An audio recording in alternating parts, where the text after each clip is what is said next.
சென்னை தேனாம்பேட்டை அண்ணா அறிவாலயத்தில் உள்ள கலைஞர் அரங்கில் தமிழ்நாடு துணை முதலமைச்சர் உதயநிதி ஸ்டாலின் பிறந்தநாளை முன்னிட்டு திமுக இளைஞரணி மாநில துணை செயலாளர் எஸ் ஜோயல் எழுதியுள்ள வரலாறு படைக்க இளம் தலைவர் வருகிறார் என்ற பாடல் வெளியீட்டு விழா நடைபெற்றது.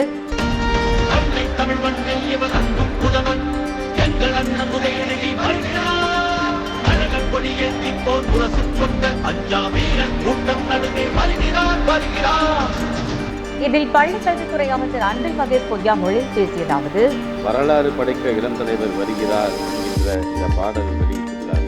இதற்கு காரணகர்த்தாவாக விளங்கிக் கொண்டிருக்கின்ற என்னுடைய அன்பிற்கும் பாசத்திற்கும் உரிய மாநில இளைஞருடைய துணை செயலாளர் அண்ணன் ஜோயல் அவர்களே, மற்றும் இதிலே பங்கு பெற்று நம்ம எல்லாம் பெருமைப்படுத்திக் கொண்டிருக்கின்ற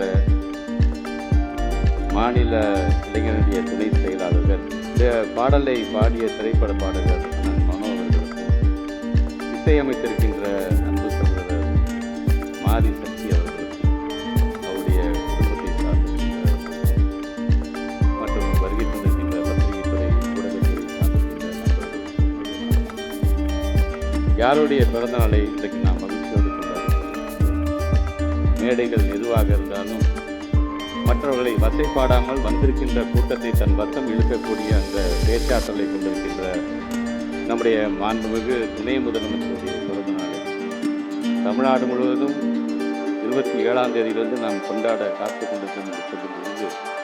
முன்கூட்டியே அதை இளைஞரணி இன்றைக்கு 25ஆம் தேதியிலிருந்து அதை தொடங்கிவிட்டது என்கின்ற அந்த பெருமையோடும் மகிழ்ச்சியோடும் நாங்கள் காய்ச்சிருக்கோம். அமைச்சர் நான் மட்டும்தான் நிறைய வேலை கொடுத்துருக்கோம் என்ற அர்த்தமாக நாங்கள் பேசும்போது நாங்கள் பல பணிகளுக்கு இடையே இந்த பணி கொடுத்துருக்காங்க. இதுதான் என்னுடைய முதல் பணி என்று நான் சொல்லியிருக்கிறேன். ஆக அப்படி இன்றைக்கு நமக்கான ஒரு துணை முதலமைச்சர் வருங்காலத்தில் தமிழகத்தை வழிநடத்தக்கூடியவருடைய பிறந்தநாளை கொண்டாடுவதை காட்டுதல் என்ன நம்ம இருக்கிறோம்.